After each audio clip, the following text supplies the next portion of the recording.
Olá,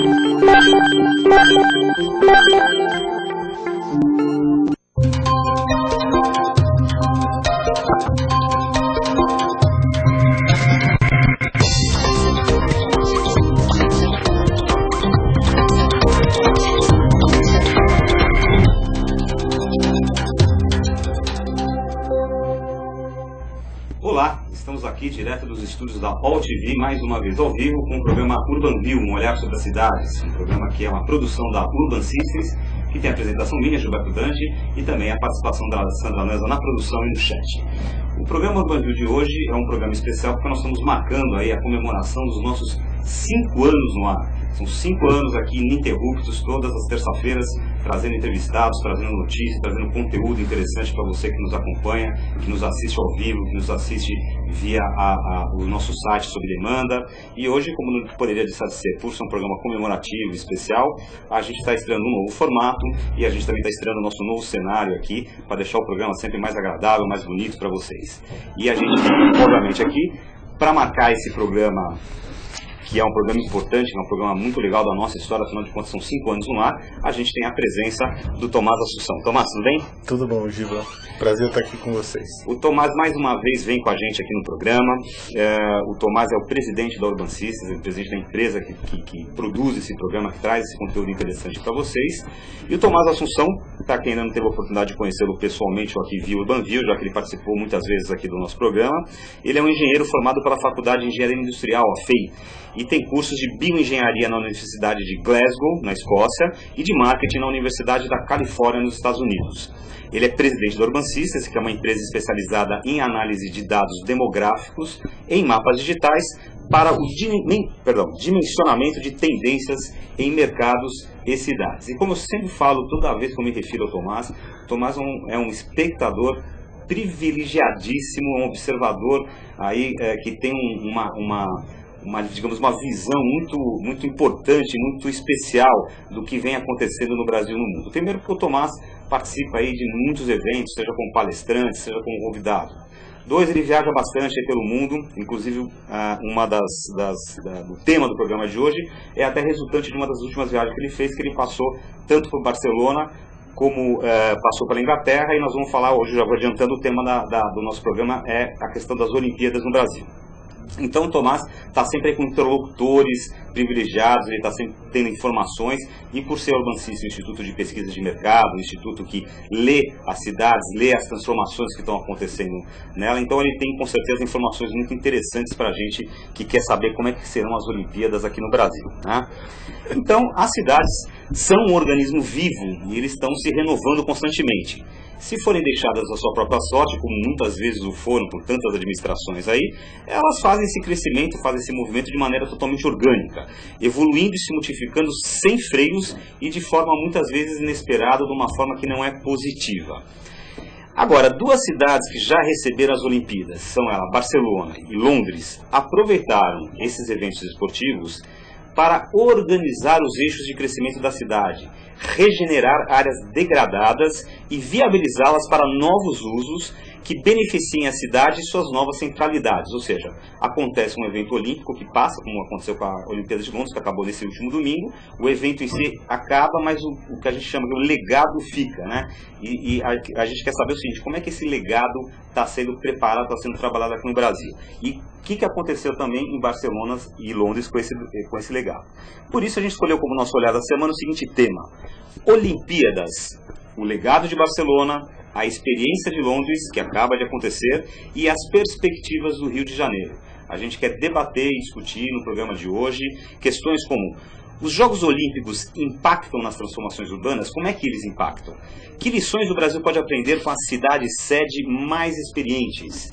E que intervenções urbanas já estão acontecendo no Rio de Janeiro? Como está o andamento delas? Se falta mais alguma coisa, o Tomás vai trazer um pouco dessas informações para a gente. E antes de começar o nosso bate-papo, a nossa entrevista, eu queria que a Sandra Lanza, que está aqui para conversar com vocês pelo chat, se apresentasse. Sandra, tudo bem? Olá, Gilberto, agora um pouco mais longe, no um pouco mais longe. Cenário super legal, adorei. Bom dia, boa tarde, boa noite a todo mundo que está participando com a gente. Bom dia também para o Tomás, que está aqui com a gente. E 1001 maneiras de você participar, como o Gilberto já disse. Tem a nossa enquete do dia hoje. Muito interessante. A pergunta para você votar no site www.urbansystems.com.br. Você acredita que os preparativos para as Olimpíadas 2016 estão no ritmo adequado? Sim, você tem a opção de votar. Não, tudo ficará pronto em cima da hora, o famoso jeitinho brasileiro. Ou não, haverá imprevisto. E se você está nos assistindo na UTV, também participe do nosso chat, que eu já estou aqui a postos aguardando vocês. Ok, como é de praxe aqui no Urban View, a gente começa sempre os nossos bate-papos, nossa entrevista, com o nosso quadro de Olho na Frase, que hoje, como convidado a Tomás, não bastava uma, a gente trouxe duas frases, né, que é para ele já começar falando aí da visão dele. A primeira é do Perry Durhan, antigo diretor-geral de turismo de Barcelona. Diz o Perry, acho que é Perry, não sei se é Perry. Toda a sociedade espanhola se envolveu com o fato de Barcelona representar a nível mundial o desejo que os espanhóis tinham de tornar-se uma sociedade moderna que estava se preparando para a chegada do século XXI. Os Jogos Olímpicos, foram a desculpa, talvez o incentivo para um processo geral de análise da cidade e, em particular, sobre o seu papel como centro turístico. E na sequência a gente foi pensar uma frase que está no site oficial das Olimpíadas de Londres, onde é uma afirmação com o mesmo tom. Diz ela: os Jogos Olímpicos são o catalisador para uma tão necessária revitalização social, ambiental e física de uma área do leste de Londres, chamado Lower Lee Valley. E a dimensão e o alcance das transformações refletem tanto a escala do desafio quanto a enorme oportunidade que sediar os Jogos vai trazer para esta área. Então a gente tem aqui uma frase do responsável pela Olimpíada de Barcelona e uma frase que está no site dos Jogos Olímpicos de Londres. Então, Tomás, vamos começar, já que o tema do nosso programa aqui é justamente o legado de Barcelona, a experiência de Londres, as perspectivas para o Rio de Janeiro. Se você concorda com essas frases, elas refletem realmente a realidade, é possível fazer mudanças urbanas positivas e deixar um legado positivo? Bom, Giba, primeiro, Sandrinha, obrigado de vocês me receberem aqui. O prazer é todo nosso. Eu estive em Barcelona agora em junho e também em Londres, exatamente com esse olhar um pouco mais de crítico e um pouco mais de aprendiz, de ver que tipo de coisa a gente precisa aprender com essas cidades que implementaram de uma forma magnífica modificações urbanas. As duas frases eu gostaria que tivessem sido ditas também aqui no Brasil por alguém, pelo Eduardo Paes, entendeu? Pelo prefeito da cidade do Rio de Janeiro, ou pelos prefeitos e governadores dos estados que serão sedes da Copa do Mundo também. Nós temos dois eventos aí simultâneos. O que nos coloca numa situação privilegiada e única, né? Poucos países tiveram... Só os Estados Unidos, né? Que conseguiram Olimpíadas e Copa.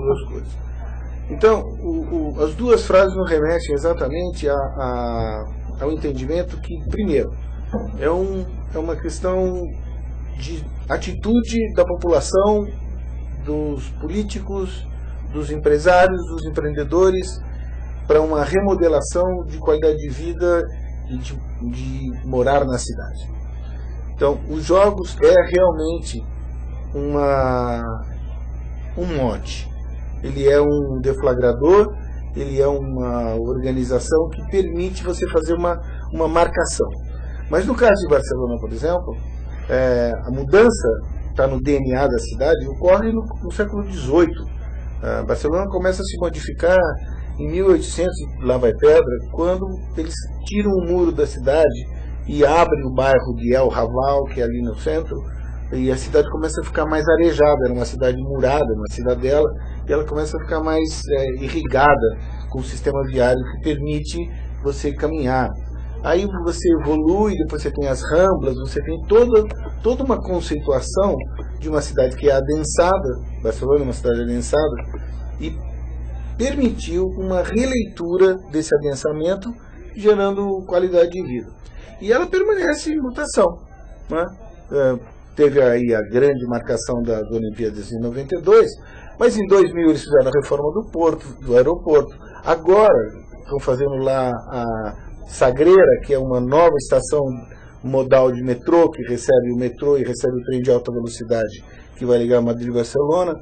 Então, existe uma dinâmica e uma inquietude de renovação permanente, onde são selecionadas áreas, alguns distritos de algumas áreas geográficas da cidade que permitem essa renovação e essa requalificação, e aí é feita uma chamada, tipo uma parceria público-privada, que faz acontecer uma requalificação. A participação do governo é extremamente importante. Todas essas... O governo tem que ser um indutor dessa questão. O governo é um indutor, é um simulador, facilitador, e ele ajuda a trazer elementos ícones. Então ele traz um museu, ele traz um polo de tecnologia em Barcelona, por exemplo, um polo de tecnologia. Em Londres ele traz um mega shopping e traz também uma outra estrutura urbana de desenvolvimento habitacional, residencial. É sempre uma intervenção sistêmica, não é nunca uma intervenção só o estádio, tanto que o estádio de Londres vai ser desmontado e vai virar um parque. Ele é o ícone do evento e depois ele se desmancha e deixa para a cidade um parque. Vamos fazer o seguinte, vamos dividir um pouquinho o assunto só para a gente departamentalizar a coisa e fazer pegar bem o tema do nosso programa, né? Vamos começar com essa questão do legado de Barcelona. Veja bem, se essa data estiver certa aqui, Jogos Olímpicos de 92 foram em Barcelona. Então, 92 a 2002 nós temos já 20 anos desses Jogos Olímpicos. A gente sabe, a gente já comentou aqui no programa, que as Olimpíadas ajudaram Barcelona a se reinventar. A gente sabe, por exemplo, que tinha uma região onde foi feita a Vila Olímpica, se não me falha a memória, se eu me corrigir, a região acho que do Porto, que estava muito degradada, etc. Então eu queria que você desse, para quem está nos assistindo, vamos falar especificamente do caso do Barcelona, como é que estava antes das Olimpíadas de 92 e o que isso representou de modificação na cidade? O que foi feito, qual foi o legado mesmo? Porque hoje a gente está olhando com 20 anos, lógico que nem você falou, muitas coisas foram feitas e continuam sendo feitas, claro. 20 anos é muito tempo, né? Então, aeroporto, polo tecnológico, etc. Mas, especificamente, voltando um pouco no tempo lá de 92, como é que estava Barcelona antes da Olimpíada, como é que foi essa tarefa e o que eles fizeram de importante na cidade? Barcelona tem dois grandes rios, o Bessos e o outro rio que termina no aeroporto, perto do Morro Montjuïc. Nessa primeira parte, eles fizeram toda essa parte do rio Bessos, que é entre o porto anterior até a foz do rio. E revitalizaram toda essa orla, dividindo em 3 ou 4 setores. Então, tinha um setor da área de moradia olímpica, tinha um setor de polo tecnológico, tinha um setor de turismo e lazer, com hotel, com cassino, com tudo. E essas intervenções todas foram feitas ao longo dessa orla. Que era uma orla, digamos assim, que era uma orla completamente degradada. Ninguém usava a praia. A praia é uma praia artificial. Foi feita uma praia nova, uma praia artificial nova, o que permitiu o turismo de praia, por exemplo, o turismo de Barcelona, ser também um turismo de praia. Né? Então, a grande reestruturação de Barcelona se deu nessa área. Se deu na primeira área da Marina e do Porto, e ela foi em direção à Foz do Rio.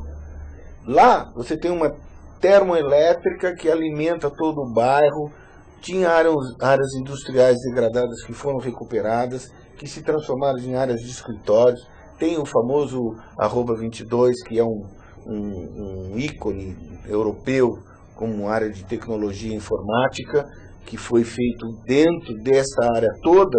Tem lá um quadrado grande, que é o @22. Então você voltou lá agora 20 anos depois, você esteve lá em junho, né? Você percebeu esse legado em funcionamento? Você percebeu que trouxe uma contribuição positiva, acelerou o desenvolvimento de outras centralidades? E é o seguinte, depois que você dá a partida e acompanha, é como uma passagem de bastão, usando o exemplo olímpico, né? Quem passa o bastão corre um certo tempo com o cara da frente. Barcelona é assim. Existe o impacto da Olimpíada, existe o Fórum Mundial que foi feito lá também, o Fórum das Nações. Isso tudo é um impulso, isso é acompanhado durante um certo tempo, depois a cidade se apropria daquilo lá. E aí é uma equação normal. Tem uma área lá, pego, compro, faço um prédio, faço um escritório e assim por diante. E olha que informação interessante sobre Barcelona em 1992. Foram mais, só o comitê organizador gastou cerca de 20 bilhões para gerar a infraestrutura necessária para a Olimpíada. Foram mais de 30 mil soldados e 41 estádios construídos. Então, 41 estádios construídos. A preocupação que eu percebo que existe nesses países, quando agora estava lá visitando, é assim: primeiro, que as pessoas se apropriam, os políticos e a população tem orgulho daquilo que está lá. Segundo, que eles continuam aumentando aquilo, estimulando esse crescimento. Ele não para. Ele foi deflagrador do processo. Deflagrador, é o papel do governo, é deflagrador e indutor. Isso e você, pelo que você observou, mexe psicologicamente com a população? Totalmente. Anima, existe um orgulho, existe uma vontade de montar, de contar, de levar você lá, de mostrar, entendeu? E você se sente emocionado com essa questão, porque é uma coisa de cidadania muito forte, né? Eu acho que o Brasil vai passar por esse aprendizado. Acho que as cidades vão ser remodeladas, mas ele tem que passar por esse aprendizado de que essa propriedade, essa atitude que a população tem que ter de acreditar, realizar e depois perpetuar esse legado é extremamente importante para que a cidade continue evoluindo. Senão fica um efeito pontual e depois desaparece. E nós temos legados internacionais que não foram tão bem também. Pega Atlanta, por exemplo, nos Estados Unidos, não é que a cidade teve um benefício enorme. Agora na China, a última, também não foi. Na África do Sul, a Copa do Mundo, também não foi. Né? Foram geração de elefantes brancos famosos. Coisa que a gente está tentando evitar aqui no Brasil. Não sabemos o que vai acontecer, mas temos dois exemplos aí, um fresquíssimo, recente, que é de Londres e o de Barcelona, e se seguirmos isso e se aproveitarmos isso que está lá, sem dúvida o Brasil dará um salto qualitativo nessa questão. Olha, assustadora. Sobre os elefantes brancos que o Tomás está comentando, a construção do maior estádio do Japão, com 64 mil lugares, custou 677 milhões. Depois da Copa, a cidade pagou 6 milhões por ano para manter as instalações para um time local que mal atrai 20 mil torcedores. É isso que a gente não pode deixar acontecer aqui, né? Exatamente essa foi a preocupação, e a preocupação que a gente tem, que a Urban tem quando a gente faz estudos de mercado, quando a gente estrutura projetos hoje já de uma intervenção urbana grande, no sentido de que a continuidade, a sustentabilidade econômica e social desses empreendimentos deve ser o mote da questão e o eixo estruturador. Não é? Aí todo mundo pergunta, será que vai dar certo? Será que a Olimpíada no Brasil vai dar certo? A gente fica torcendo, né? Tem todos os ingredientes para dar certo. Então, o Brasil vive um momento maravilhoso, mas temos aí que apostar.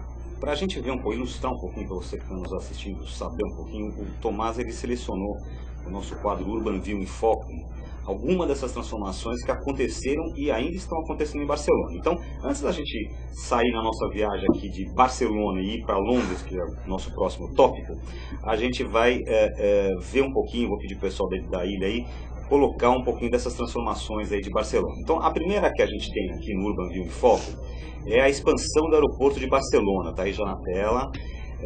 E essa expansão do aeroporto de Barcelona foi um ponto importante do legado dos Jogos Olímpicos de 92. Conta pra gente, então, mais você que viu ali, o que mudou, como é que é? Então, a expansão do aeroporto, ela se dá simultaneamente com a expansão do porto. Eles atuam na área de infraestrutura portuária e aeroportuária. Criam um terminal logístico fantástico ao lado do porto. Já está, como é que se diz?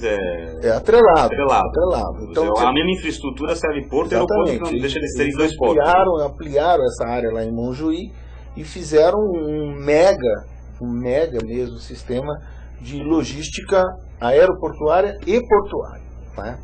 E claro, e não é que você vai lá e encontra só galpões. Você encontra residências, você encontra escritórios, você encontra área de varejo, de shopping, você vai para o Morro de Montjuïc, que é um lugar maravilhoso, turístico, que tem toda uma parte cênica maravilhosa, fizeram um teleférico que desce de Montjuïc até o porto. Então, tem todo um cuidado de que faça uma intervenção de forma integradora, sistêmica e equilibrada, com diversas coisas que acontecem simultaneamente. E principalmente, que eu acho que é uma preocupação maior aqui no Brasil, que é a infraestrutura urbana, infraestrutura de acesso, de chegar nos lugares.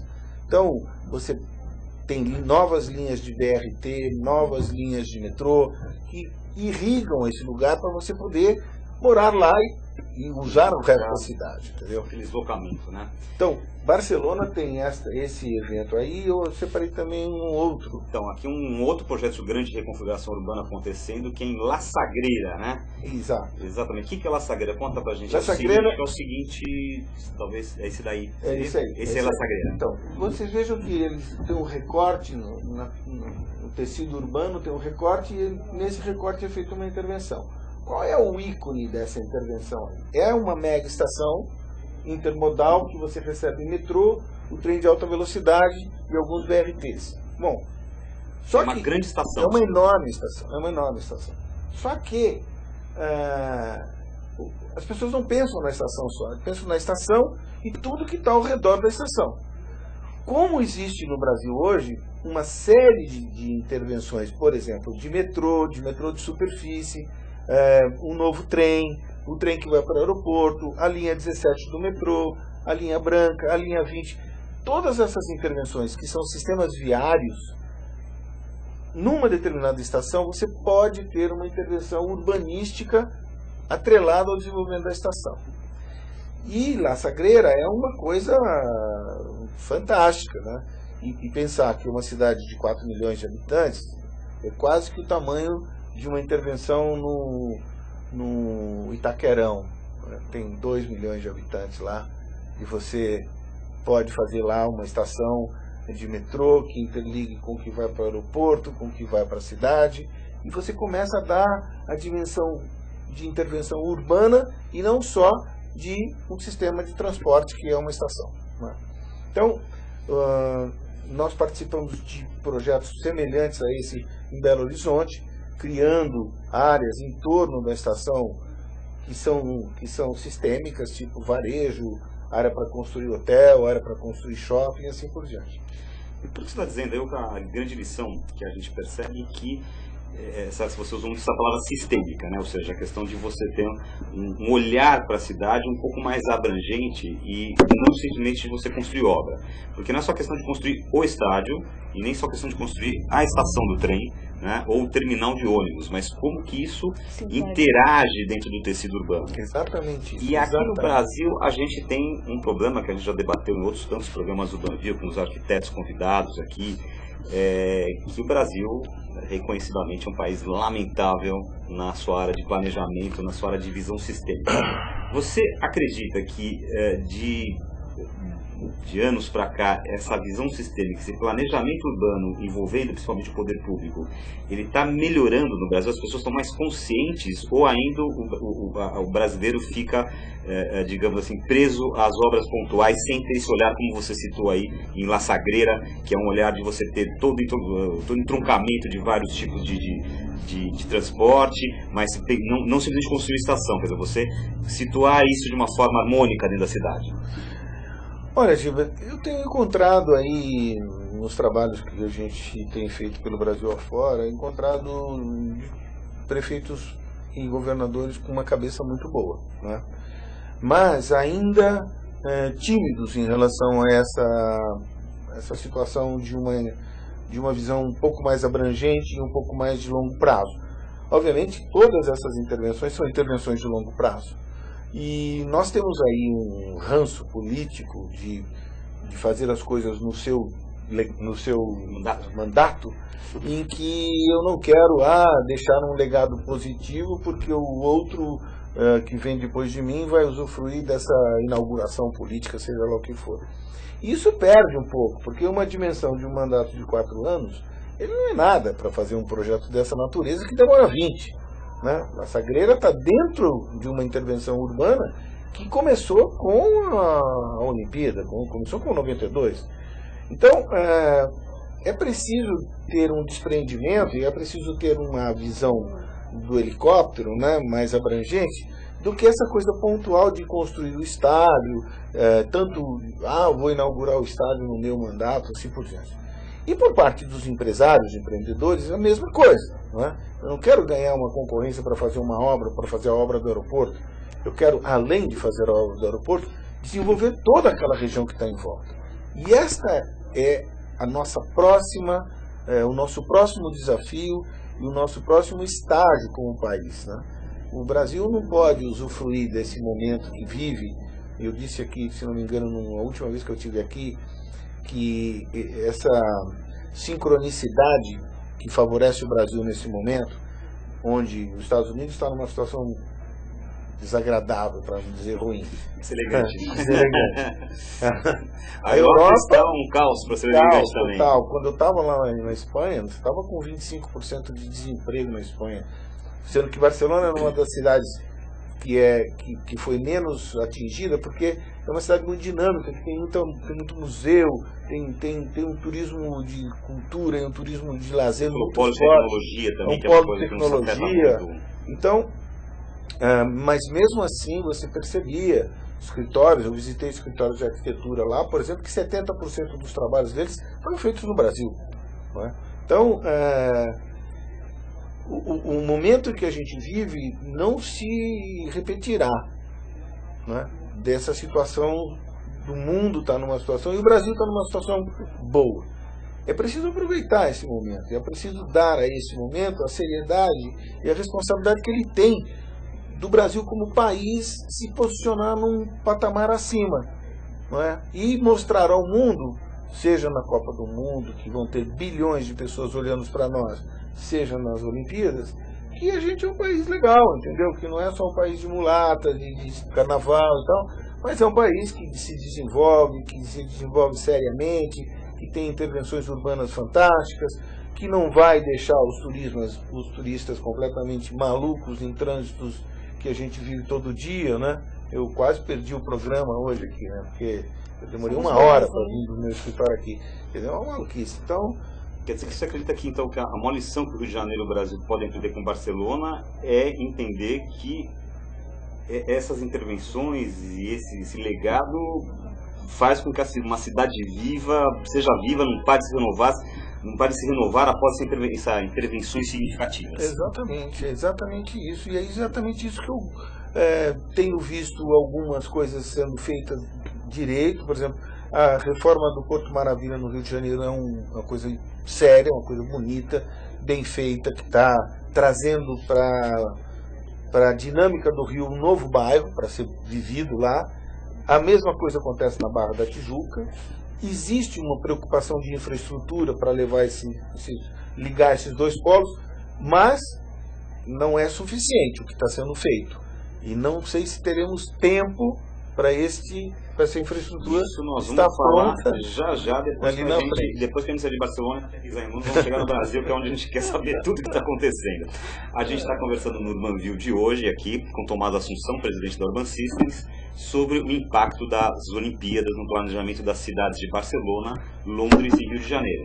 E eu quero mais uma vez convidar, a Sandra está aqui a postos para vocês enviarem suas perguntas pelo chat da UTV e participar aí, mandar sua pergunta para o Tomás, que aí a Sandra avisa a gente aqui e a gente faz a pergunta ao vivo aqui no ar. Com certeza. E também para participar da nossa enquete. Exatamente, a enquete www.urbansystems.com.br. A enquete de hoje é: você acredita que os preparativos para as Olimpíadas 2016 estão no ritmo adequado? Você pode votar em sim, não, tudo ficará pronto em cima da hora e não haverá imprevisto. Olha aí, a briga tá feia aqui, viu? Vamos ver que no final do programa a gente vai pegar para saber o termômetro do que vocês estão achando.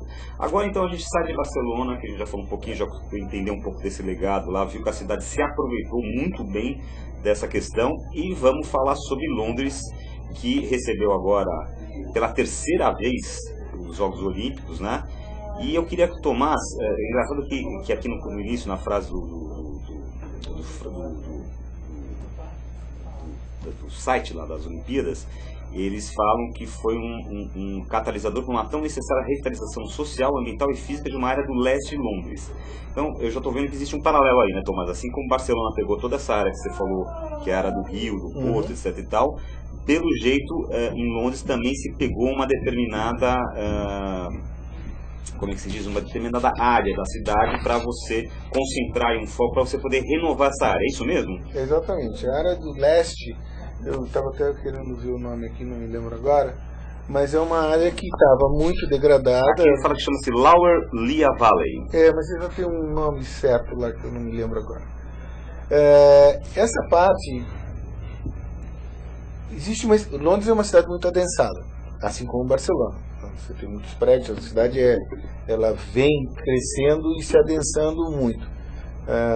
Bom, é uma cidade que existe desde que o mundo é mundo. Desde que o mundo é mundo, então. Aí o que acontece? Faltam áreas para você desenvolver, e as áreas, como a cidade é dinâmica, e o que acontece com São Paulo, com o Rio de Janeiro, quando as indústrias se movem, as indústrias saem para outros lugares, e a cidade vai ficando cada vez mais uma cidade de serviços, o que é normal de grandes capitais,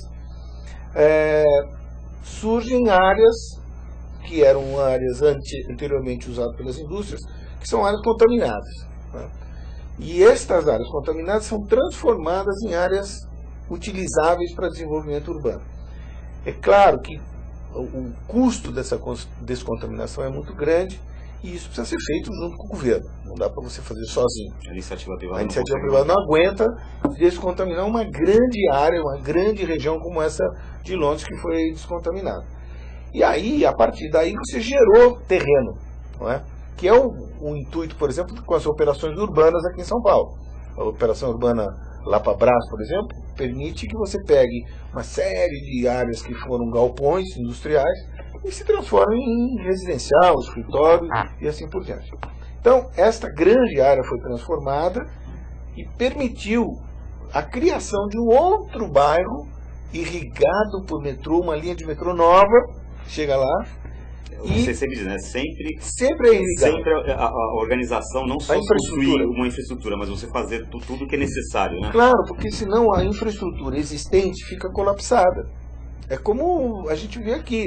As nossas ruas, as nossas avenidas estão hoje afogadas porque houve um desenvolvimento urbano que não foi pensado de forma integradora e que jogou uma população desproporcional numa rua que não está dimensionada para aquele volume de tráfego que a gente tem.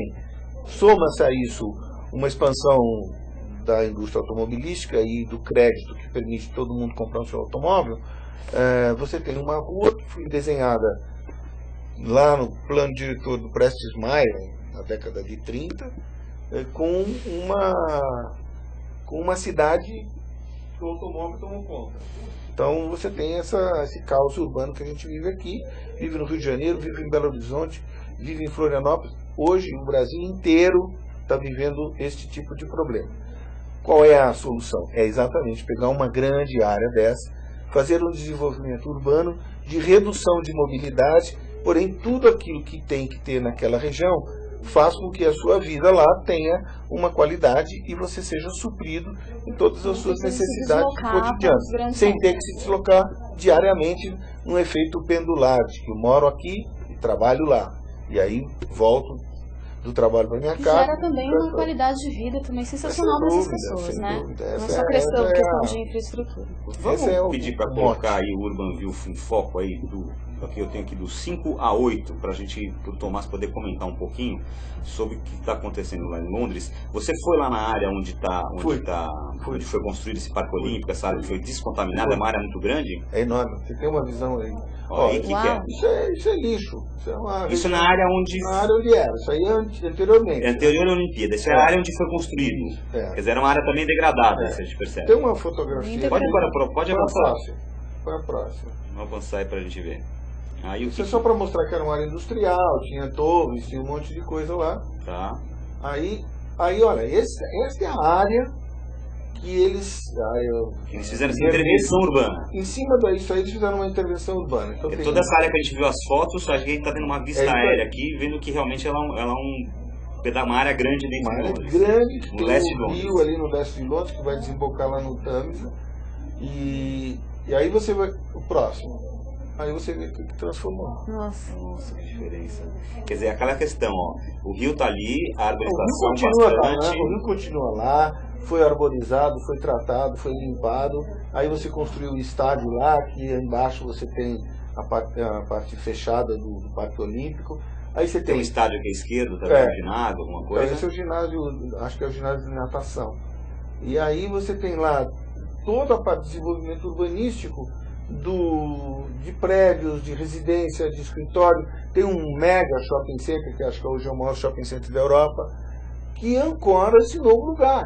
E as pessoas agora, a partir de agora, passam a utilizar isso daí e vão viver aí. Puxa, uma grande vitrine também, né? Isso acaba se trazendo para o Claro, cidadão. todo mundo Puxa, que olha vai a aí. Londres vai querer visitar Vai esse querer shopping, visitar. vai querer visitar esse museu, entendeu? E aí você tem a dinâmica. que Londres está chamando a atenção pela preocupação com a sustentabilidade na hora de construir. E aí a gente pergunta para você, como funcionam esses estádios recicláveis e temporários desses jogos? Você falou aí que o principal estádio lá vai ser simplesmente desmontado. Como é que você vê essa questão da sustentabilidade aí? A sustentabilidade, isso é uma discussão que eu tenho muito aí com o pessoal da área de meio ambiente. Existe duas correntes. A sustentabilidade começa na preservação do meio ambiente e tem uma corrente da qual eu sou partidário, que a sustentabilidade econômica sustenta o desenvolvimento socioeconômico e ambiental. Se não tiver empregabilidade, dinheiro circulando e gente comprando e uma dinâmica econômica sustentável, dificilmente você vai conseguir uma sustentabilidade social e que se reflete na ambiental. Então, quando você tem a base disso, é existir uma demanda suficiente para que economicamente seja viável esses desenvolvimentos todos. Tá? E o que acontece quando você não tem essa demanda de forma perene, mas ela é pontual, porque você vai ter umas Olimpíadas, você vai ter um evento de duração curta, você não pode construir um estádio que vai consumir muito dinheiro e que depois você não tenha uso para esse estádio. No Brasil hoje, nós estamos fazendo as arenas multiuso, que não tem jogos, mas tem show, tem exposição, tem rodeio, tem um monte de coisa que faz com que aquela arena se pague. São as arenas privadas. Como existe a arena da American Airlines dos Estados Unidos, como existe da Nextel, e aqui no Brasil tem a arena do Palmeiras, tem outras arenas que estão sendo construídas com esse formato. Os grandes estádios, acho que o estádio de Cuiabá, se não me engano, é um estádio desmontável também, que permite que você faça uma intervenção e um investimento no estádio numa escala que, terminado aquilo lá, você deixa na escala daquela cidade e reutiliza essas peças em outros lugares, em escolas, em senais, em centros de treinamento. Então você permite tirar esses módulos e reutilizar, que é em Londres o pensamento de utilização. Claro que no Brasil a gente pensou isso em alguns estados, acho que tem 2 que estão sendo pensados assim, mas a maioria não. A maioria serão estádios mesmo que estarão implantados e que serão elefantes brancos e serão heranças malditas para os governadores que virão depois. Porque essa conta, quem vai pagar somos nós, é a população como um todo que vai acabar pagando a conta. E eu acho que é isso que fica, né, também de aprendizado. As pessoas têm uma dimensão econômica. Mesmo Londres não vão construir um estádio, um mega estádio, e eles vão fazer de forma que esse estádio possa ser depois decupado em outras partes e seja reutilizado. Vai manter ainda o estádio olímpico, ele está lá, o estádio de Wembley está lá e vai ficar lá. É um símbolo, ícone, né? Mas alguns estádios e algumas arenas vão ser desmontadas. Agora, essa área que você mostrou aí na tela pra gente é uma área nova, digamos, de Londres. Né? Nova. Uma área que foi preparada, ela foi feita uma intervenção ali urbana para receber parte da Olimpíada. Mas a cidade de Londres, de maneira geral, que é uma cidade muito bem estruturada já, em termos de transporte público, né? A cidade ela se preparou e, na sua avaliação, essa preparação foi positiva e a Olimpíada correu bem em termos de infraestrutura urbana lá em Londres? Então, Giba, eu estive lá em junho, era pré-Olimpíada praticamente, né? E o que se percebe é que Londres é uma cidade, é a melhor cidade em termos de sistema de metrô. Não tem no mundo nenhuma cidade que se compara. Acho que Tóquio agora está ficando parecido com Londres em termos de capilaridade de metrô. Você vai de qualquer lugar para qualquer lugar. Porque Londres desenvolveu... eu morei em Londres, né? Lá quando o mundo era muito pouco tempo. Muito pouco tempo, né? Mas você sai dos subúrbios, né? Que é esse pensamento de morar no subúrbio e vir para Londres. Tanto que eles falam isso, eu vou para Londres. E com linhas de metrô e linhas de trem, integrando de uma forma fantástica, assim como Barcelona. Nós fomos almoçar na casa de um amigo nosso, fora da cidade de Barcelona, pega o metrô, o trem, não sei o que, anda meia hora de trem, chega lá numa estação e o cara está lá morando num subúrbio. Isso não foi alterado, né? E nem dá para alterar, porque o metrô de Londres é milenar. Mas uma nova linha foi criada para se interligar nas linhas que já existem. Com toda essa malha. O que penalizou um pouco foi que eles criaram em Londres uma linha especial para transporte da Olimpíada, dos ônibus da Olimpíada, que iam para o estádio e voltavam para a cidade. Então eles criaram um Olympic Lane, que é uma linha, como se fosse um corredor de ônibus, onde nessa linha só era possível passar as coisas da Olimpíada. Das delegações. Isso causou para a área de automóveis, que é pouca, mas para a área de transporte urbano, um certo desconforto também, porque a cidade de Londres é uma cidade que não dá mais para você mexer nessas ruas e avenidas. Mas os depoimentos que eu escutei, as coisas que eu vi na internet e tal, não teve assim uma grande reclamação, como se tivesse sido o caos do transporte, entendeu? Porque ou seja, Londres também soube se preparar bem para suas Olimpíadas. Eu ouvi alguma coisa assim como a excelência britânica realmente apareceu nesse planejamento da infraestrutura de Londres. E uma coisa que apareceu em Londres também, que eu acho que ajudou para isso, é que eles não receberam tantos visitantes quanto eles imaginavam, né? Londres já é um destino consagrado. E é uma cidade cara. E aí a Europa num momento... A Europa é uma cidade muito cara. E a Europa num momento difícil, não é? De você viajar, gastar dinheiro e tal. Então, economicamente está difícil. O número de visitantes que foi a Londres não foi tão grande. Com aquém das expectativas dele. Com aquém das expectativas. Agora eu vou chegar na terceira parte do nosso programa, que para mim é a parte mais esperada, né? A gente está conversando hoje, para quem está chegando agora e ligando seu computador, a gente está conversando hoje com o Tomás Assunção, que é presidente da Urban Systems, sobre o impacto das Olimpíadas no planejamento das cidades de Barcelona, de Londres e do Rio. Então a gente já falou de Barcelona, a gente já falou do Rio de Janeiro, a gente falou de Londres, a gente sabe que lá a coisa funcionou bem, e agora vem a minha preocupação, Tomás, porque agora a batata tá com a gente. Já virou febre até nas redes sociais. A frase lá, como é que vai ser na Olimpíada? E na Olimpíada, como vai ser? A frase é, se na Olimpíada, como vai ser? Então o cara bate o carro ali, faz um congestionamento, o pessoal posta lá. E na Olimpíada, então, mas se tá assim desse jeito agora, imagina na Olimpíada como vai ser. Então já virou um chavão aí do pessoal, achando que quando tiver Olimpíada e Copa do Mundo aqui, esse país vai explodir, né? Mas a gente sabe que não é nem tanto ao chão, nem tanto à terra, né? Então eu pergunto a você. Ao chão, nem tanto a terra, não. Nem tanto ao céu. Foi um ato falha, né? Foi um ato falha. Os dois na terra, né? Os dois negócios estão no chão. Mas assim, eu vou falar uma coisa que eu já também conversei com outras edições do programa. Eu fico pensando o seguinte: hoje a gente chega de viagem no Aeroporto Internacional de Cumbica, a gente pega a greve do cara não sei o que, a gente pega um terminal superlotado, aquela confusão, briga de tapa para pegar um táxi, né? E não tem, já tem aquele Airport Bus Service lá, que é um voo das companhias, não sei o quê, mas se você marcar bobeira, você pode sair de manhã às 7 horas da manhã para pegar seu voo, que é a meio-dia, 2 horas da tarde, e chegar às 2 horas da tarde no aeroporto se você pegar a Marginal Tietê parado. Então, a mim, como cidadão, me preocupa muito, muito, muito que infraestrutura é essa, que planejamento é esse que o Brasil está preparando para 2 eventos desse porte, que você citou aí. Londres fizeram aquela intervenção naquela área urbana, uma intervenção bem pensada urbana, construíram uma linha de metrô para ir até lá, especificamente, que essa linha de metrô se interliga com todo o restante da malha viária. Você falou aí de Barcelona, integra a estação, que chega BRT, VLT, metrô, trem, carro, enfim, chega tudo. E no Brasil, a gente mal consegue que o transporte coletivo de ônibus funcione decentemente, e eu não vejo nada sendo feito, pelo menos na cidade de São Paulo, para, digamos, para atender esses 2 grandes eventos. Como é que você está vendo aí essa questão brasileira?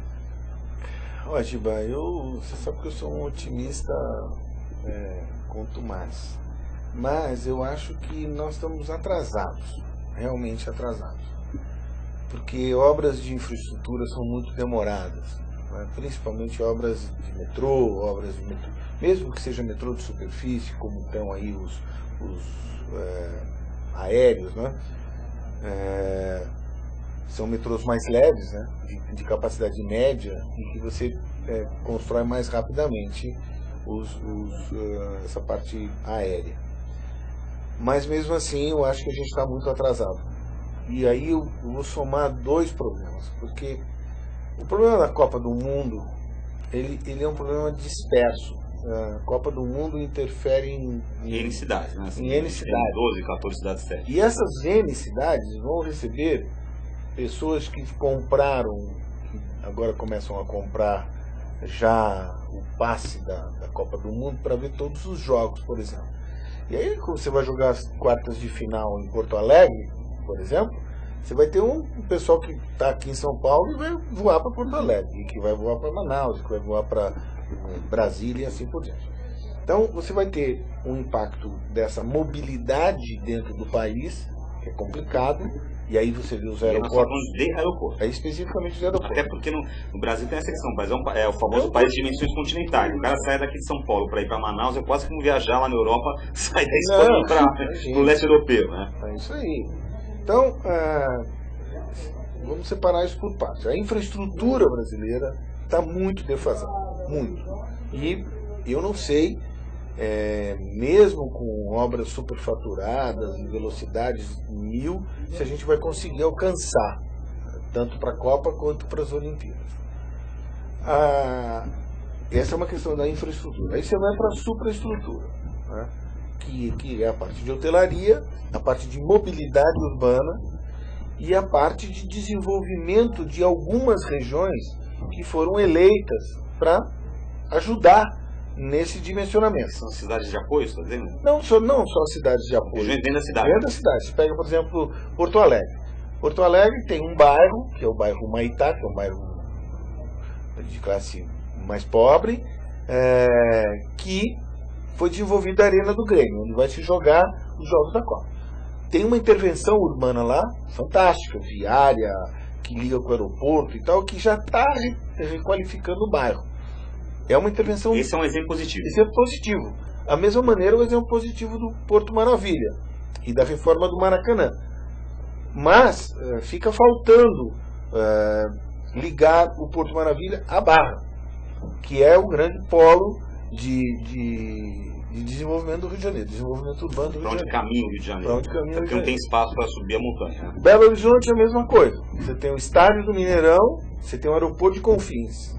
Já foram construídas linhas de BRT para ligar o estádio ao aeroporto, estão sendo construídos sistemas viários novos, mas ainda assim, o tempo é curto. Lá em Belo Horizonte não tem hotel. Todos os hotéis que estão sendo construídos, se ficarem prontos para a Copa do Mundo, será bom para Burro. Senão, não sei como é que os caras vão se hospedar lá. Então você vai pegando cidade por cidade e vai comparando as duas coisas, né? A mobilidade do Brasil, que vai exigir as pessoas irem para o Rio de Janeiro para verem as Olimpíadas. Quer sejam brasileiros saindo do Brasil todo para ir para o Rio, quer sejam estrangeiros chegando no Rio de Janeiro. O aeroporto do Galeão está sucateado. E o aeroporto de Santos Dumont, hoje, é caos. Então, insignificante em termos de movimento. Insignificante, do ponto de vista de capacidade internacional, não tem. Agora, vai sair uma licitação, provavelmente nos próximos dias aí, para privatização do Galeão. Né? Agora, você vai ver, agora está saindo uma privatização do Galeão para iniciativa privada, junto com a Infraero, nesse modelo que ele tem, que a Infraero participa com 50% do negócio, da operação, para o aeroporto do Galeão, que é a sede da Copa do Mundo e a sede das Olimpíadas. Vão ser outros aeroportos que vão ser privatizados também. A licitação está saindo agora. O aeroporto de Guarulhos está saindo agora. Nós estamos aqui em agosto de 2012. É isso. 2012, a Copa das agosto de 2013. A Copa das Confederações joga em 2013. Gil. É o ano que vem. É o ano que vem. Que já é um pré-evento que tem um movimento muito grande. Grande. Então, a gente pode aprender alguma coisa com, por exemplo, o PAN 2007, que aconteceu no Rio de Janeiro? Assim, então, o PAN 2007 é um exemplo de legado negativo, né? Que tanto que extrapolou eles em não conseguiram nem verbas, aproveitar.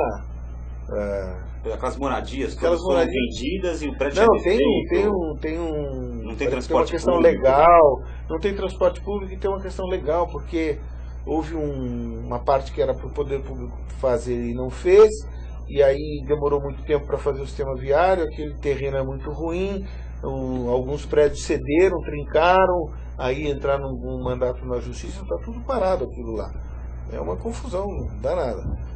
Mas então, se a gente separar a questão de infraestrutura e a questão de superestrutura para esses dois eventos, o pensamento nosso é que algumas cidades estão bem, estão adiantadas. Vamos aproveitar a tua conhecimento para perguntar assim: cite as duas cidades na sua visão, que dentro desse quadro um pouco caótico aí, quais são as duas cidades que estão mais positivas, em termos gerais?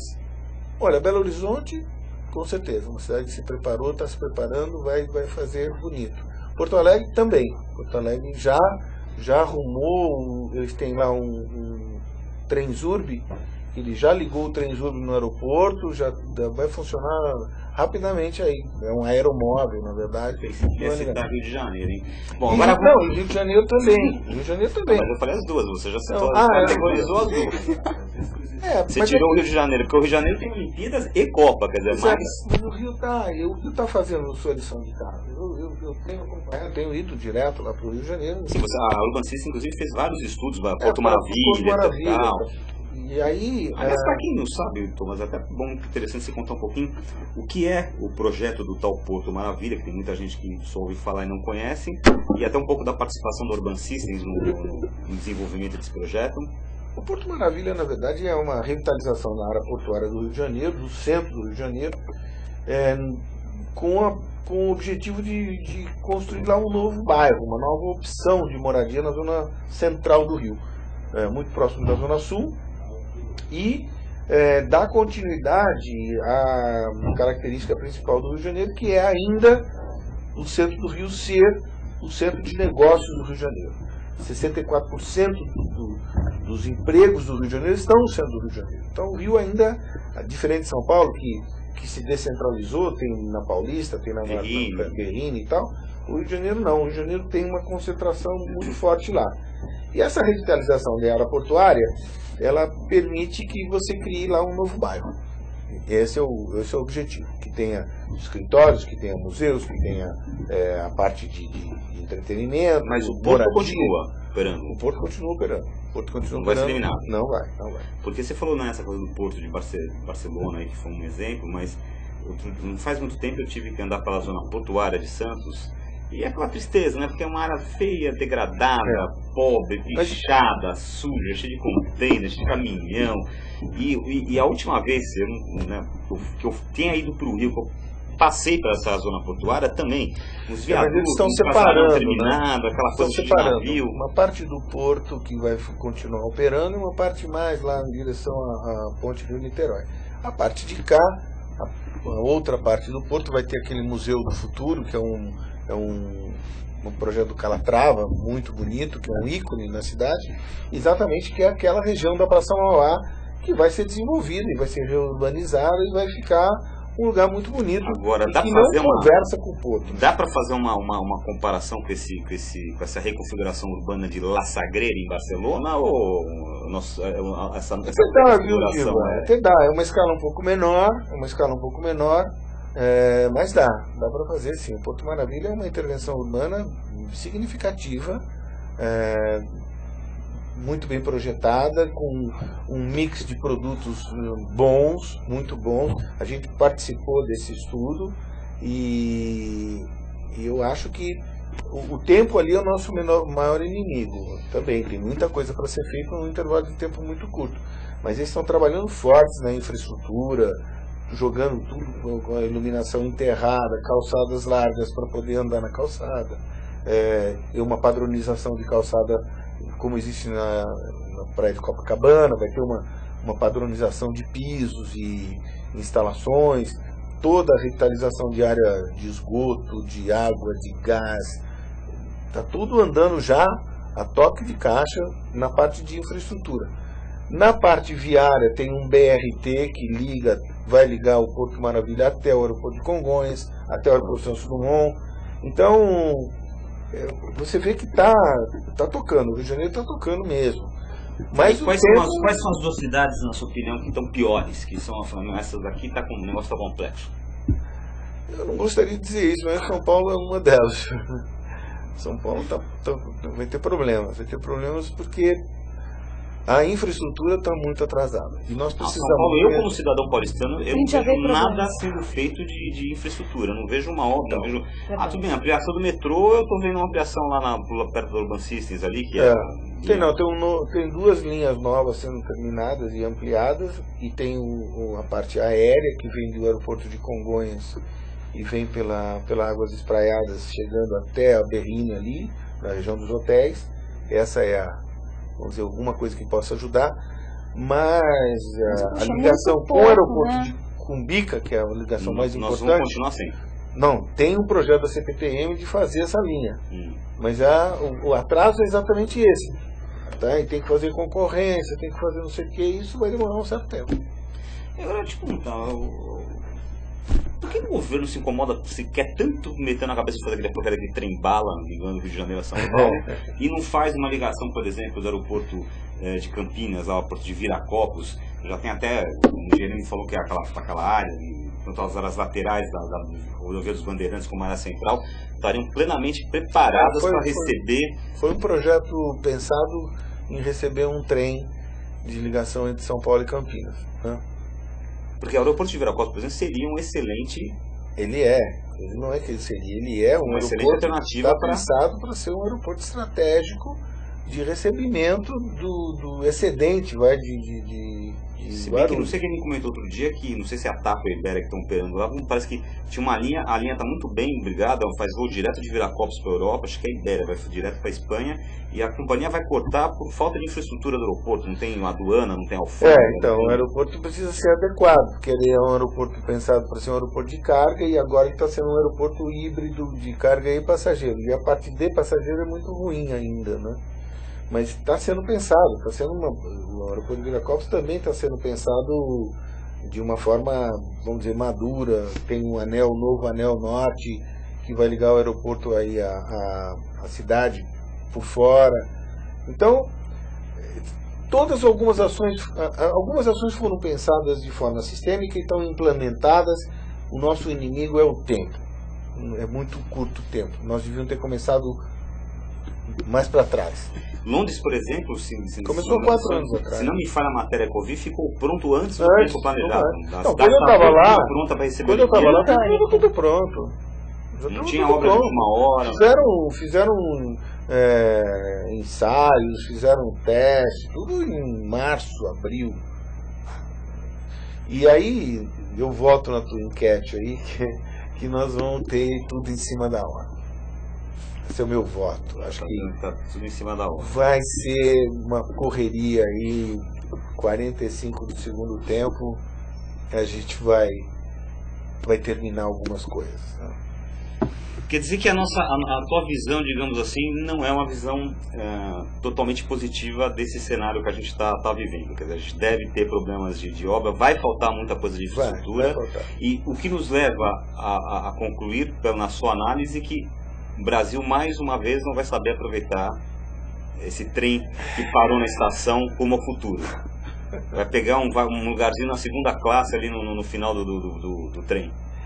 Eu acho que vai aproveitar, mas não vai aproveitar na sua totalidade. Vai aproveitar, sem dúvida que vai aproveitar, porque um evento dessa magnitude, o Brasil já é hoje um ícone mundial, todo mundo olha para o Brasil com muito carinho, e você fala que você é brasileiro lá fora, todo mundo te adora. O Brasil entrou no mapa. O Brasil entrou no mapa, e entrou no mapa dos investimentos, entrou no mapa das oportunidades. Então, a hora que esse negócio começar, e agora entra forte as campanhas da Copa do Mundo para o mundo, para incentivar a vinda para o Brasil para a Copa do Mundo, o Brasil vai entrar mais ainda no cenário mundial. Então, nós vamos aproveitar, sem dúvida que vamos, mas não vamos aproveitar na totalidade, vão ficar alguns legados negativos, alguns elefantes brancos, vai ter um ônus para a população carregar esse peso aí para os próximos anos.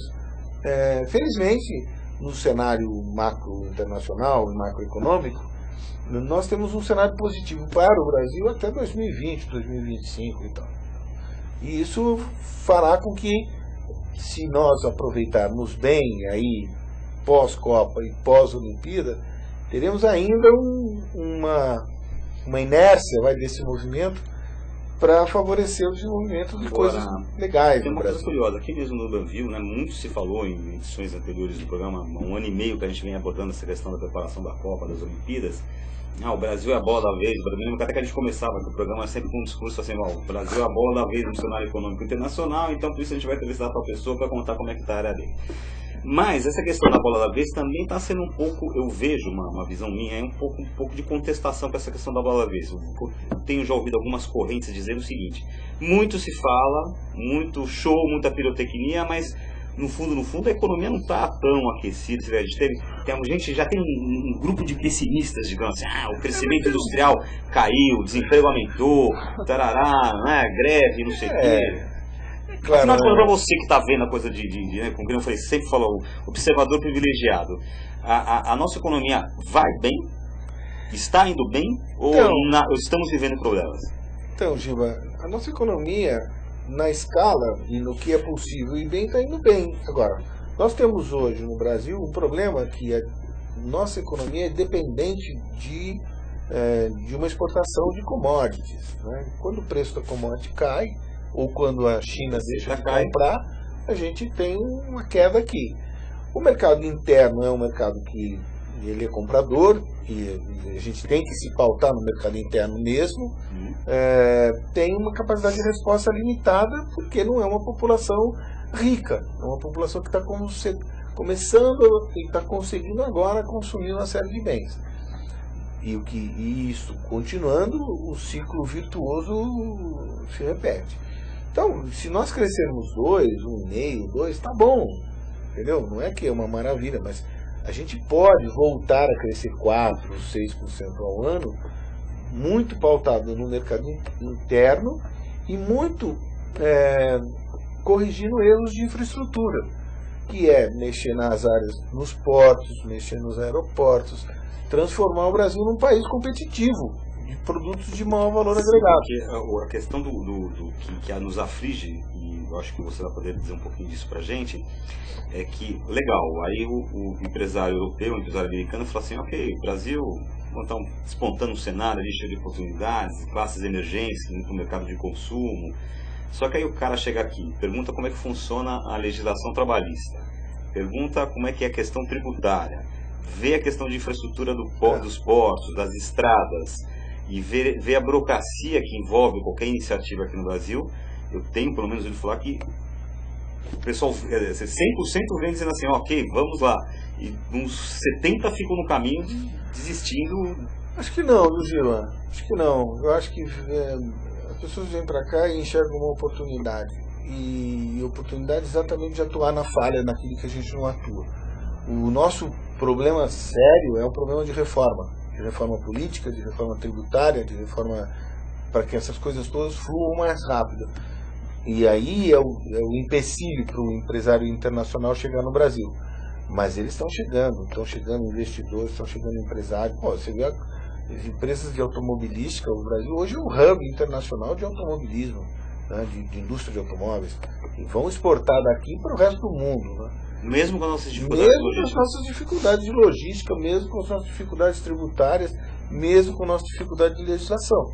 Por quê? Porque o país acaba sendo um oásis. Isso sem falar do consumo do mercado interno de automóveis que os caras vão fazer.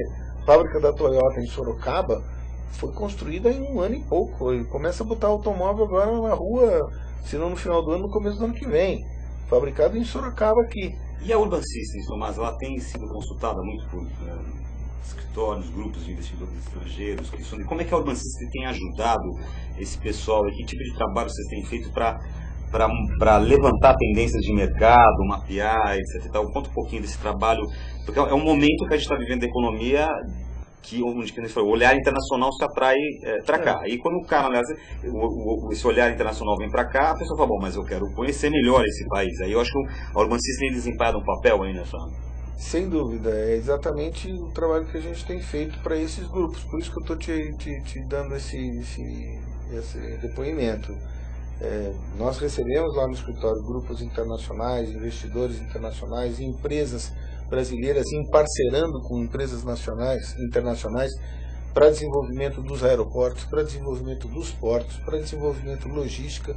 Na questão de transporte, a gente participou de coisas do metrô de Fortaleza, do metrô do Rio de Janeiro, daqui de São Paulo. Então, nós temos sido muito solicitados nessa fase que o Brasil passa, com uma capacidade de dar respostas a essas perguntas todas internacionais. Nós também estamos nos adequando para esse novo momento e a Urban está se reconfigurando cada vez mais. Todo dia nós estamos nos trabalhando para melhorar a nossa capacidade de resposta, porque o nível das perguntas subiu muito. Né? A demanda subiu, o nível das perguntas também é muito mais complexas. Muito mais complexas e interlocutores muito mais qualificados, com perguntas muito mais bem formuladas, formuladas, pertinentes, entendeu? Que você precisa se preparar para dar resposta, porque não é qualquer resposta que atende a um player internacional que quer vir para o Brasil. E você falou, o Brasil é um momento econômico extremamente positivo, porque a gente tem a sorte de os mercados europeu e americano estarem enfraquecidos. E aí o capital precisa ir para algum lugar, né? O capital precisa girar. Precisa girar. Aí, quer dizer, com dificuldade ou sem dificuldade, se aqui no Brasil girar, vai ser aqui. Então, e essa é a questão que fica, né? Precisamos aproveitar aí, e como país, e como cidade, a gente ter um tremendo orgulho de ter usufruído dessa década, né? Porque a gente vem de uma década perdida, né? A década de 90 foi uma década que não aconteceu nada, né? Mas patinou o tempo todo. E no começo da década de 2000 a 2010, também teve um primeiro ciclo de crescimento meio tímido, depois teve uma crise em 2008, 2009, volta a crescer em 2010. Então nós temos uma década agora, 2010, 2020, e está tudo a nosso favor, tudo. É impressionante. E aí fica aquele... Olha, eu tenho medo, vou usar um exemplo aqui, eu tenho medo de nós ficarmos com o gosto amargo da medalha de prata no vôlei brasileiro. Que a gente teve dois momentos de ganhar a medalha de ouro e a gente deixou passar, e a gente perdeu para a Rússia, que se recuperou e fez um jogo maravilhoso. E a gente ficou com uma medalha de prata, que é uma senhora medalha, mas com um gosto amargo na boca, de não ter ganho ouro. Eu acho que o Brasil é isso. Nós vamos ficar... Se nós temos uma oportunidade como país e como intervenção urbana nas diversas capitais do Brasil, desse momento que a gente vai atravessar aí a partir do ano que vem, de levarmos a medalha de ouro. E podemos ficar com a de prata. Ou até de bronze, seria o mais triste de tudo, né? Mas o cenário é bem esse, entendeu? O cenário é bem de ficar com esse... Temos tudo, podemos fazer, vamos lá... Estamos com tudo para ganhar, E aí, na última hora, por alguma razão que a própria razão desconhece. Pode deixar aquela coisa meio cultural também, do jeitinho brasileiro. Não também. não pode. Dá certo, não tá mais nesse é a preparação, momento. né? A estratégia. Sandra, aproveitando que você fez a sua participação agora, na verdade a gente ganha um pouquinho mais de tempo hoje no Urbanville. É que o papo tá tão bom que foi. Porque é aniversário do programa, 5 anos, estamos aqui a presença do Tomás, estamos estreando um cenário novo, né? Então, mas de qualquer maneira a gente já tem que terminar já. Então, eu vou pedir para você consultar, e tem como consultar a enquete. Já aqui. E olha, eu vou te falar, Gilberto, a enquete mudou muito durante o programa. Ah, é? Mudou bastante. Então, a pergunta da nossa enquete de hoje era: você acredita que os preparativos para as Olimpíadas 2016 estão no ritmo adequado? Bom, com 5,6% sim. O pessoal não está acreditando muito que já está tudo pronto, não. Segunda opção: haverá improviso, 38,9%. E o que ganhou, como o Tomás já tinha previsto aí, tudo ficará pronto em cima da hora, é o famoso jeitinho brasileiro, gente. Pelo amor de Deus. 55,6%. Mais aí do que a metade está acreditando que realmente vai ser o jeitinho brasileiro que vai fazer funcionar. Mas é uma combinação das duas, viu, Sandra? Porque vão ficar faltando algumas coisas significativas de infraestrutura. Mas você sabe que, só para fazer um fechamento aqui, a minha preocupação maior não é, na verdade, com a Copa em si, mas é com o legado da Copa e com o legado da Olimpíada, né? É o que se fará depois, né?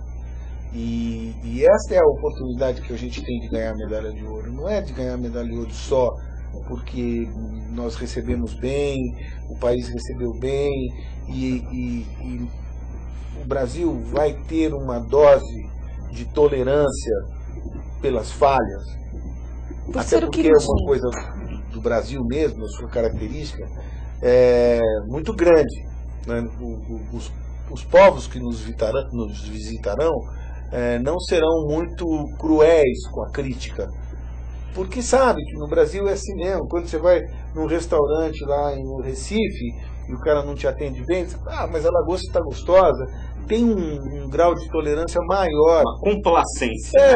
O brasileiro tem isso, já ganhou esse status, não é? E as pessoas se divertem no Rio de Janeiro, se divertem no Nordeste, mesmo que o serviço não seja tão bom, a hotelaria não é tão bom, assim por diante. Eu acho que isso é bom, né? Porque as pessoas acabam se acomodando nesse status. Mas é exatamente tudo isso. Bem, né? É exatamente isso. Então, o momento nosso é de dar um salto. Então, vão faltar coisas que vão ser complementadas por essa tolerância que eles têm em relação ao Brasil. E nós vamos perder a medalha de ouro se nós não aproveitarmos esse momento para tratarmos esses assuntos com profissionalismo e realmente fazermos a nossa lição de casa e deixarmos o Brasil um país realmente candidato a ser a quinta, a sexta economia do mundo. Fazer bonito. Muito bem. Fazer bonito. Nós estamos chegando ao subir no pódio do nosso Urbanville, né? Chegando ao fim do nosso Urbanville de hoje. Então, em primeiro lugar, eu queria agradecer muito ao Tomás por nos dar a honra de estar participando desse programa oficial. Esse programa é um filho seu, né? Você que concebeu, que criou, né? E que sempre deu muita atenção, né? A gente está no ar aqui muito, porque o Tomás acredita muito no Urbanville, né? Numa forma de divulgação de conteúdo da Urban Systems, que é uma empresa que está presente aí no mercado, em vários setores, né? E uma forma da gente trazer um pouco desse conteúdo que a Urban Systems pesquisa, que a Urban Systems, né? É a gente fazer esse programa. Isso é uma crença do Tomás, né, Tomás? E cada vez mais o programa tem cumprido com esse papel, tem trazido pessoas para cá fantásticas, que eu, quando vejo o programa, fico super orgulhoso de poder trazer para cá um secretário de planejamento, por exemplo, de trazer arquitetos, urbanistas que venham dividir com a gente esse conhecimento. E é uma forma também de contribuir para uma capilaridade de uma informação do que é morar numa cidade organizada, do que é pensar de forma sistêmica, contribuir para o bem-estar de um viver melhor, viver e morar melhor. E essa é a proposta lá que a gente tem no subtítulo, que é um novo olhar sobre as cidades. É esse novo olhar que a gente quer trazer aqui, e convidados que venham aqui mostrem esses novos olhares. E quando a gente vai viajar, a gente tem a oportunidade também de trazer um pouco do como eles estão fazendo lá e aprender e tentar compartilhar isso com todo mundo que está nos assistindo. Compartilhar com todo mundo, sem dúvida. Bem. Sandra. E parabéns, né? Parabéns para vocês. Né? Para todos nós. E eu agradeço muito também por fazer parte aí dessa história. Para mim é uma grande alegria. Obrigada mesmo. E obrigada a você que participou com a gente. Hoje assistindo, seja no On Demand, seja ao vivo, participando aqui na nossa enquete. Obrigada. E a semana que vem, mais um super programa aqui com a gente no Urbanville. Tomás, mais uma vez, muito obrigado pela tua presença aqui no Urbanville. Voltaremos um pouquinho mais pra frente pra gente ver como é que tá essa evolução aí. E é isso, o Urbanville de hoje termina por aqui. A gente volta terça-feira que vem, ao meio-dia, com mais uma edição ao vivo, mais uma entrevista exclusiva para vocês. Até lá!